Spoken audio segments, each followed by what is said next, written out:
Absolutely. You get a lot of federal money at the time, starting in the 1950s through the 70s. It was a trendy thing to do to try and be more like the mall out in the suburbs by turning your downtown into a highway machine. And that was a really common thing, and lots of cities did it. But they're undoing them all over the country. Like they're undoing them. When the DOT said we're going to do this to your town, it's kind of amazing that it didn't come with a promise to undo it once they had 95 open the rest of the time. Once you've just built a road, you don't go back and undo it. But they hadn't even built it yet. But I mean, they disfigured your town in a or deformed it in a pretty dramatic way. There was a huge amount of money sloshing around for just this sort of project. And so it come with that high octane federal support that the interstate would come with, where there's very little money, state money tied up in such projects. The federal money is coming down through, and it's irresistible. I mean, you measure your success in terms of how many lane miles you laid that year. And the city council was complicit then. The DOT didn't just do it to you without your permission.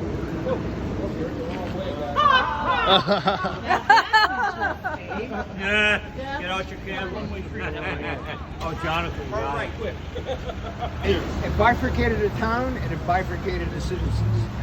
Can you explain this 25-year? I read something about if you don't make a certain decision now, then it's deferred for 25 years before you can do it again. It's the repaving. The asphalt's good for 25 years. DOT repaves every 20, 25 years. Okay. So Thank you. Robert was the mayor before I got to be the mayor. Okay. So he'll correct me if I'm wrong. We're trying to get this done mostly on FDOT's nickel. Okay. Jesus, married her mother. So in the past, the only thing they could do was mill it and repave it and restripe it. They were not allowed to spend the 3R money. Florida routinely comes out on the tops of those lists. It has mainly to do with having prioritized speed over safety, we talked more about before. So if there's a rushing river and two cliffs on either side, and no one is jumping off the cliff and swimming across the river, they will conclude there's no demand for a bridge. That's right. Oh, it is. State money. The city is the problem. The city of Vero Beach is the problem, depending on which council is in place, and unfortunately the press has been against it. Larry, I thought, came around a little bit recently, but Ray McNulty, who writes for 32963, is No, of course. So it's a giant opportunity. And that's what we're trying to get experts to opine on the issue, so that, because right now the press You just said something really important. The city is the problem. Yes, the city is the problem. Can you elaborate? So historically, what's happened is the council changes every couple of years, couple of re-elections, and people downtown that live downtown aren't probably your biggest base that you care about as a politician. Tax base. Tax base. Not the biggest tax base. But also donation base and everything else.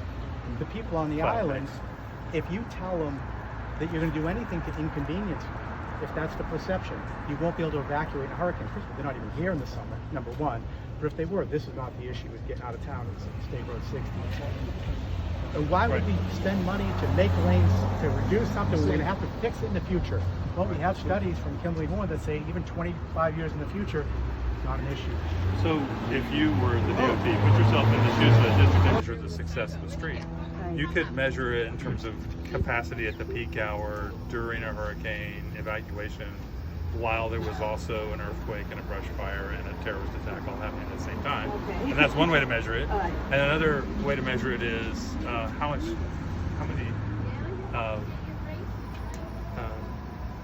sales per square foot could rise.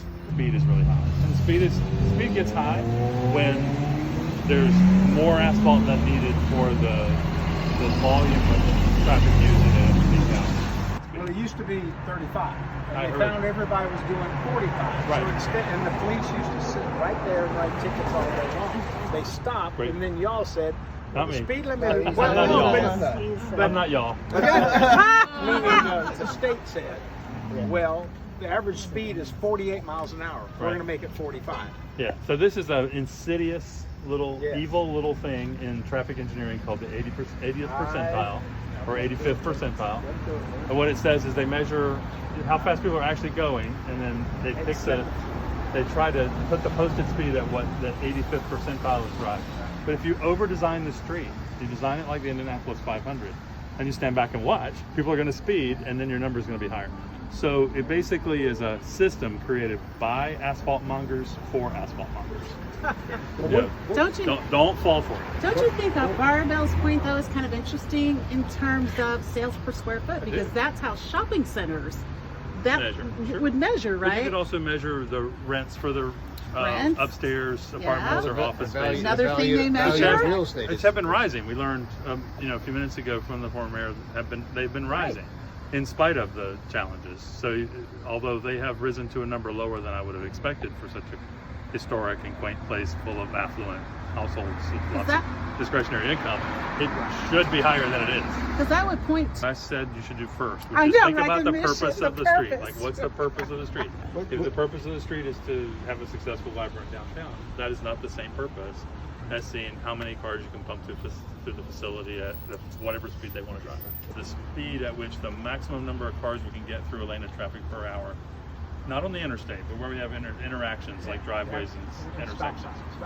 If at above 26 or 27 miles an hour, the number of cars we get through the lane, even though they're all going faster, is actually lower. And that's because we all learn to do this in driver's ed. You spread out when you're going faster. And when you have a really wide set of multiple lanes all going the same direction, you don't see the cars who are lined up next to each other at the intersection stay lined up like they're trombones in a marching band. They start doing this. They start spreading out. So the right thing to do when you're driving fast is spread out. Give your car ahead of you a little more space in case they slam on the brakes and you have to do the same. It's just human nature. But there's a thing in traffic engineering. You can Google it. It's called the speed flow capacity diagram. And the speed flow capacity diagram looks like this until it looks like that. Because what happens is at about 26 miles an hour, you start getting fewer cars per hour through the lane of traffic. And it's the same law of physics that the people who study flow in a water pipe or airflow under an airplane wing also use. They all study the same problem. There's a point of diminishing returns, going faster. So when they actually do evacuate and they're using these roads as an evacuation route, then what does the highway patrol and the local police department want the most? They want orderly, continuous flow. They don't want you jackrabbiting to the taillights of the car in front of you. They don't want you jackrabbiting to the next red traffic signal. They want to keep a whole lot of people all moving generally in an orderly way, generally safely, which is why when they tell you to evacuate a theater that's on fire, they say don't run. Okay, that's the principle. So if you want to get a lot of people evacuated really fast, you don't need to be moving them fast. You need to be moving them continuously and slowly. So the whole idea that extra lanes are saving you from an evacuation bottleneck is also questionable. It should be questioned. It wasn't questioned for 50 years. These are all relatively new things you need to know. What I'm telling you about what I've learned from the transportation engineers is relatively new. Like people weren't having those conversations 40 years ago when a lot of this kind of stuff was done. So this is the thing, I guess Kimley Horn is doing studies, is that right? Yes. So a thing that you can do is ask them to show you not just the peak hour numbers, because that's how they calculate the level of service in their computer model, the thing that gives them the ability at a meeting to say the computer maybe do it.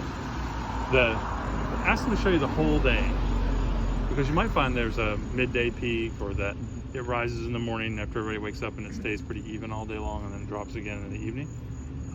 Or it might be like a saddle-shaped curve where there's almost no midday peak, but there's a lot in the morning and a lot in the afternoon. Look at those, because what that's really telling you is when the number of people who are trying to use the same intersections at the same time is going up.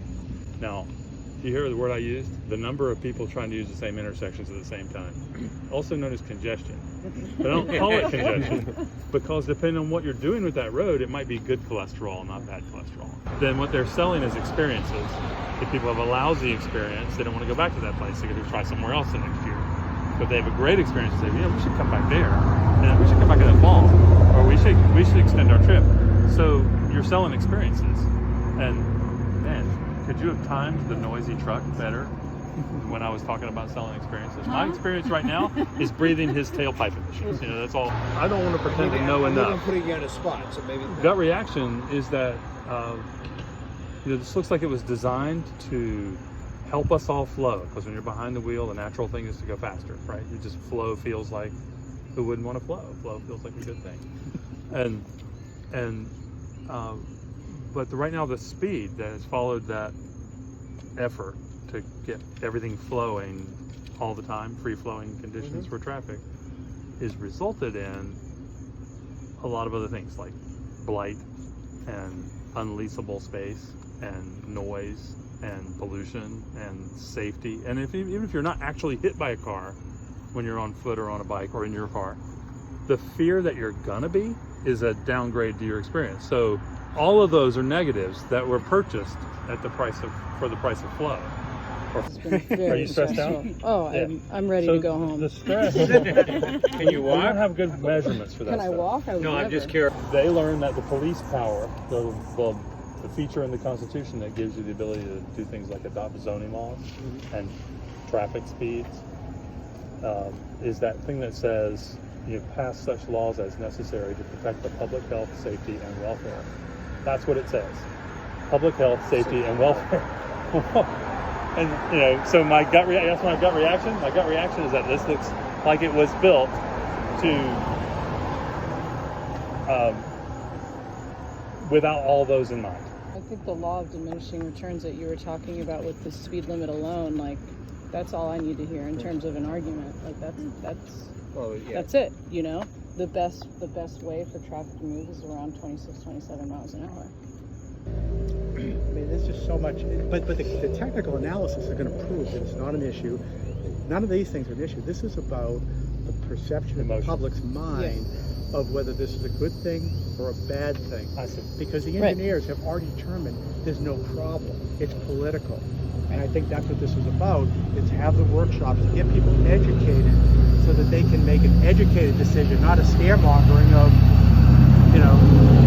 So that goes to his points of focus on safety, focus on health, don't get bogged down in all this technical stuff, because people are going to totally glaze over, but they do understand, yeah, you know, I'm older, I'm supposed to be walking. This is not a pleasant experience. And I don't even know that I would go to tourism, because there's so many people who don't want Vero to recognize that it's on the map. But if you're just focused on their experience, you know, that argument of what's in it for me, what's in it for you. Well, the seasonal resident falls into the category we were talking about too. So when the snowbirds, Truly, in Vero, it's the island versus the mainland, and it's always been that way. And I don't know how to change it, but people who live on the island, especially the snowbirds, especially people who don't even live here in the summer, they think that because they live here that they should get the most say, you know, like they're the oldest people in the group, and they've earned their place living here, you know, they've worked their whole life to get here, so they're very emotional about things that don't even really affect them. And they're thinking in the maybe one time a week they have to go out to Walmart or Target, like, I'm going to be greatly affected by not as many lanes or a slower speed limit, and why should I really care about old downtown Vero when I have the beach? Like you said, when I have this really pleasant experience for me on the island where I get to live in arguably like the most idyllic place in Vero Beach. So why should I care? And so that's like the cultural political divide that you name any political issue that we encounter is a lot of island people where there's a huge part of the population, and the most people who vote live on the island because they have nothing but time on their hands to educate themselves, to get to the polling places. What'd you say? Revitalizing cities, safe, walkable. You have to feel safe, whether that's lighting, width of sidewalks, and then appeal. I mean, if there's no reason to walk by all those dead storefronts, you're not going to do that. You have to create a place where people want to be. And that's what And feel I'm safe. arguing for on the economic side. That Well, the nice thing is you haven't lost all your historic buildings. Ride, hailing, pickup, and drop-off zones with those you want. A lot of people come into your bars and restaurants. They're going to drink. You'd rather they didn't drive. You'd rather they got an Uber. Right. So if you think about it a little more dynamically than just on-street parking spaces, like where an office worker would park all day, that's managed curb space that you can use in a lot of different ways. So I'm talking about I lose you win. well, I'm glad to hear you say it. That sounds like that's the political part of this. That's the crack in the door, the opening of the door for a real solution, which is going to be one that tries to find balance from all these different and that's I think they were trying to craft with a downtown master plan. Good. The retail study. Because everything's connected. The retail study, the revitalization of our.